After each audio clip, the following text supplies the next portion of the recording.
Hello guys, स्वागत है आपका हमारे यूट्यूब चैनल पर। तो आज हम 11th हिंदी महाराष्ट्र बोर्ड का 11th लेसन भारती का सपूत, इसका जो स्वाध्याय है उसके उत्तर देखेंगे, आंसर देखेंगे। तो चलिए शुरू करते हैं आज का वीडियो। अगर आपको देखो 11th हिंदी के पहले के वीडियोस देखने हैं, चैप्टर्स पोएम के एक्सप्लेनेशन और उनके एक्सरसाइज आंसर्स के वीडियो, तो प्लेलिस्ट का लिंक नीचे डिस्क्रिप्शन में है, वहां से जाकर देख सकते हो। सबसे पहले आकलन प्रति है और प्रश्न है, आप क्यों ऐसों के लिए सिर खपाते हैं? वाक्य में ऐसों का प्रयोग इनके लिए किया गया है। तो देखो यहाँ पर एक सेंटेंस है और इस सेंटेंस में ऐसो यानी कि किनके बारे में बात की गई है वो लिखना है। तो तीन लोग हैं, कश्मीरी मास्टर, विश्वेश्वर प्रसाद, बाबू वेनी प्रसाद और नासमझ और अशिक्षित लोग। उसके बाद आ है लिखिए भारतेंदु का व्यक्तित्व। देखो भारतेंदु यानी कि भारतेंदु हरिश्चंद्र। इस लेसन में भारतेंदु हरिश्चंद्र के बारे में बताया गया है। अगर आपने इस लेसन को पढ़ा होगा तो पता होगा, नहीं पढ़ा है तो मैं आपको ऊपर से बता देता हूँ। देखो इस लेसन में भारतेंदु हरिश्चंद्र के बारे में बताया गया है, उनके लाइफ के बारे में। भारतेंदु हरिश्चंद्र को मॉडर्न हिंदी लिटरेचर का फादर भी कहा जाता है, जिन्होंने हिंदी साहित्य की आधुनिक भारत में शुरुआत की थी। तो यहाँ पर देख सकते हो कुछ तीन बातें हैं भारतेंदु हरिश्चंद्र के कैरेक्टर के बारे में आपको बताना है। तो सबसे पहले भारतेंदु प्रभावशाली व्यक्तित्व के स्वामी थे।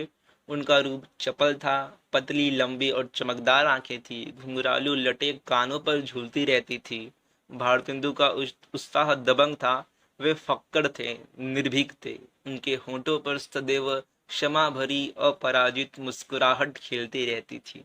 तो ये तीन उनकी खासियत थी, उनके कैरेक्टर के व्यक्तित्व की खासियत थी। उसके बाद आगे है अंतर लिखिए, आपको डिफरेंस बताना है मिशन के स्कूल और भारतीय स्कूल। मिशन के स्कूल यानी कि मिशनरी स्कूल जो कि अंग्रेजों ने भारत में खोले थे, और भारतीय स्कूल। तो यहाँ पर देखो सबसे पहला पॉइंट है मिशन के स्कूल में। मिशन स्कूल अंग्रेजों द्वारा खोले गए थे। वहाँ विदेशी संस्कृति पढ़ाई जाती थी, जिसे पढ़कर भारतीय काली साहब बनकर दोगलों की तरह अपने ही देशवासियों से नफरत करके स्वयं पर ही घमंड करते थे। तो देखो यहाँ पर क्या बताया गया है, जो मिशनरी स्कूल थे अंग्रेजों ने खोले थे, उसमें बाहर देश का जो वेस्टर्न कल्चर है वो पढ़ाया जाता था। तो उसे पढ़कर जो भारत के लोग थे वो भी उनके जैसा बनना चाहते थे, और खुद के लोगों से ही, खुद के देश के लोगों से ही नफरत करने लगते थे, अपनी धौंस जमाने लगते थे, खुद पर ही बहुत गर्व करने लगते थे। इसके बाद भारतीय स्कूल। तो भारतीय स्कूल में जो इंडियन कल्चर था, हिंदी भाषा थी, वो पढ़ाई जाती थी।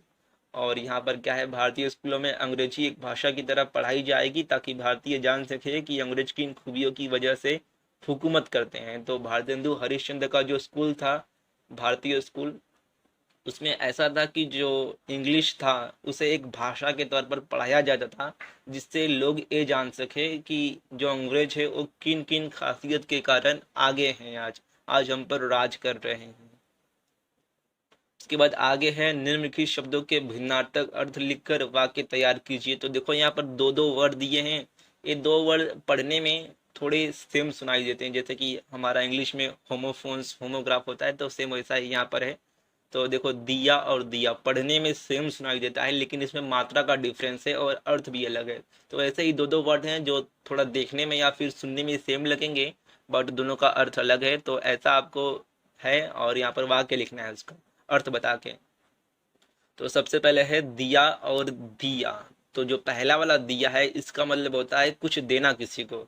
तो इसका वाक्य होगा, माँ ने भिखारी को भोजन दिया, यानी कि माँ ने जो गरीब व्यक्ति था उसको खाना दिया।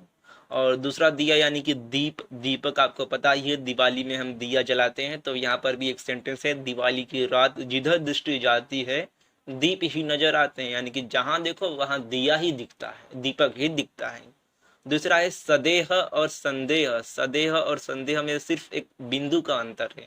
तो पहला जो सदेह है उसका मतलब देह के साथ, पूरी बॉडी के साथ। तो एक सेंटेंस है, राजा त्रिशंकु सदेह स्वर्ग जाना चाहता था।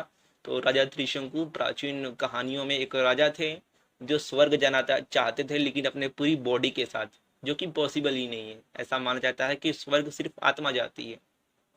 उसके बाद संदेह यानी कि शक करना, डाउट करना। तो इस पे सेंटेंस है, बात बात पर संदेह करना अच्छी बात नहीं है, यानी कि बात बात पर शक करना अच्छी बात नहीं, अच्छी आदत नहीं है।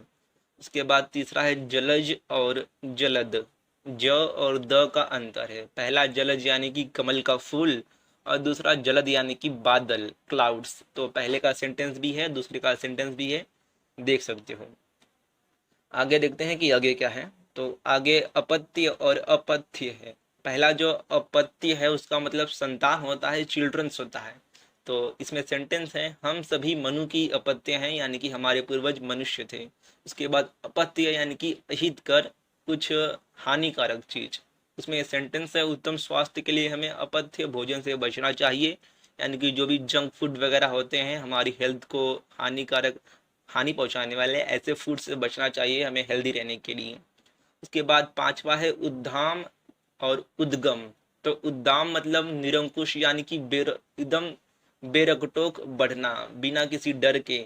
तो यहाँ पर एक सेंटेंस है, गंगा उद्दाम होकर पहाड़ों से नीचे उतरती है। तो जब गंगा नदी का उद्गम होता है, जहाँ से वो खुलती है, जहाँ से वो निकलती है, तो बड़े ही फोर्स के साथ, स्पीड के साथ वो बहते हुए पहाड़ों से नीचे आती है। और आगे है उद्गम, तो ये हो गया इसका आंसर। इसके बाद अभिव्यक्ति है। अभिव्यक्ति यानी कि आपका स्वमत जिसे बोलते हैं, या फिर पर्सनल रिस्पॉन्स बोलो। तो इसमें आपको अपनी बातें, अपना ओपिनियन लिखना होता है। तो जरूरी नहीं कि जो आंसर दिख रहा है वही लिखो या फिर डाइजेस्ट में से सेम लिखो। आप उस क्वेश्चन को समझ के, लाइन को समझ के अपने मन से कैसे भी लिखोगे तो मार्क्स मिलेगा ही। यहाँ पर क्वेश्चन है, भाषा राष्ट्र के विकास में सहायक होती है, यानी कि एक लैंग्वेज किसी देश के विकास में, डेवलपमेंट में कैसे हेल्प करती है, ये आपको बताना है। तो देखो, लैंग्वेज जो होती है वो हमारे कैरेक्टर को बचाती है, वो हमारी कल्चर में चलते आ रही है। किसी लैंग्वेज के थ्रू ही हम अपने भाव को, जो भी हमारे इमोशंस है, उसको एक्सप्रेस करते हैं। तो यही सब यहाँ पर लिखना है। उसके बाद अगला है, व्यक्ति की कथनी और करनी में अंतर होता है, इस उक्ति पर अपने विचार व्यक्त कीजिए। करनी और कथनी में अंतर होता है, तो यही यहाँ पर आपको बताना है कि कैसे आदमी कहता कुछ और है, करता कुछ और है। ये जो चीजें हैं, कहना और करना, इसमें अंतर होता है। कहता तो है कि मैं ये कर दूंगा, वो कर दूंगा, लेकिन करता नहीं है। तो यही सब है, यहाँ पर देख लो एक बार और आइडिया ले लो, और अपने हिसाब से फिर लिख देना। इतना याद करने का कुछ जरूरत नहीं है। उसके बाद अगला है, पाठ पर आधारित लघुत्तरी प्रश्न। ऐसे जो क्वेश्चन होते हैं पाठ पर आधारित लघुत्तरी प्रश्न, वो आते हैं। तो पहला है, भारतेंदु ने कुल के गर्व को दोहराने के बजाय देश के गर्व को दोहराया, पाठ के आधार पर बताइए। तो देखो, यहाँ पर जो भारतेंदु हरिश्चंद्र थे, उनका ऐसा मानना था कि हमने किस परिवार में जन्म लिया है, हमारी जाति क्या है, हमारा कुल क्या है, वो मायने नहीं करती है। हमें उस पर गर्व नहीं करना चाहिए। हमें एक गर्व करना चाहिए कि हमने भारतवर्ष में जन्म लिया है, हमारी संस्कृति कितनी विशाल है, हमारा कल्चर हेरिटेज कितना पुराना है। इन सब चीज़ों पे हमें गर्व करना चाहिए। तो यही यहाँ पर है। उसके बाद आगे देखो, भारती का सपूत के आधार पर भारतेंदु की उदार प्रवृत्ति का वर्णन कीजिए। तो यहाँ पर बताना है इस लेसन के अकॉर्डिंग, जो भारतेंदु हरिश्चंद्र थे, उनके कैरेक्टर के बारे में कि कैसा उनका कैरेक्टर था। बड़ा ही दानी स्वभाव था, वो सबकी मदद किया करते थे, फाइनेंशियली सबकी मदद किया करते। तो यहाँ पर देखो, तो उन्होंने 18 साल में एक होम्योपैथिक हॉस्पिटल खोला था, एक दवाखाना खोला था, जहाँ पर वो फ्री में गांव वालों को दवाइयाँ देते थे। और उसके बाद इंडियन कल्चर, हिंदी भाषा सिखाने के लिए उन्होंने एक छोटा सा स्कूल अपने घर पे ही खोल लिया था, जहाँ पर पढ़ने वाले बच्चों को फ्री में बुक वगैरह दिया करते थे। और जो बच्चे खाना नहीं ला पाते थे, जो गरीब थे, उन्हें खाना भी दिया करते थे। तो यही सब जो लाइन्स है, इससे हमें भारतेंदु हरिश्चंद्र का जो कैरेक्टर है, उदार स्वभाव का, दानी स्वभाव का, जो उनका मन था, वो पता चलता है। उसके बाद लास्ट में है, साहित्य संबंधी सामान्य ज्ञान, एग्जाम में ये भी आता है। इसमें सबसे पहले है, रांगे और राघव जी की रचनाओं के नाम। तो इनके कौन से फेमस राइटिंग्स आपके पाठ के स्टार्टिंग में दी है, वहां से देख के लिख सकते हो, सेम वही है। जैसे कि लोई का दाना, भारती का सपूत, कब तक पुकारूं, अंगारे ना बूझे, पिघलते पत्थर, पिरुदक, के बाद संगम और संघर्ष। इसके बाद आ है, भारतेंदु द्वारा रचित साहित्य। तो भारतेंदु हरिश्चंद्र के कुछ फेमस जो लिटरेचर हैं, कुछ फेमस साहित्य हैं, उनके नाम लिखने हैं। तो ये 2-3 याद कर लो, यही लिख देना। जैसा कि भारत दुर्दशा, नील देवी, प्रेम जोगिनी और अंधेर नगरी। तो यही था आज का पाठ हमारा, उसका स्वाध्याय, भारती का सपूत। अगर इसका पीडीएफ चाहिए तो आप हमारा टेलीग्राम ग्रुप ज्वाइन कर सकते हो, जिसका लिंक नीचे डिस्क्रिप्शन बॉक्स में है। वहां पर जाओ, ज्वाइन करो और PDF टेलीग्राम चैनल पर मिल जाएगा। तो यही था आज का वीडियो। आप मुझे इंस्टाग्राम पर भी फॉलो कर सकते हो अपने डाउट पूछने के लिए, सवाल पूछने के लिए। मिलते हैं अन्य किसी वीडियो में, तब तक के लिए धन्यवाद।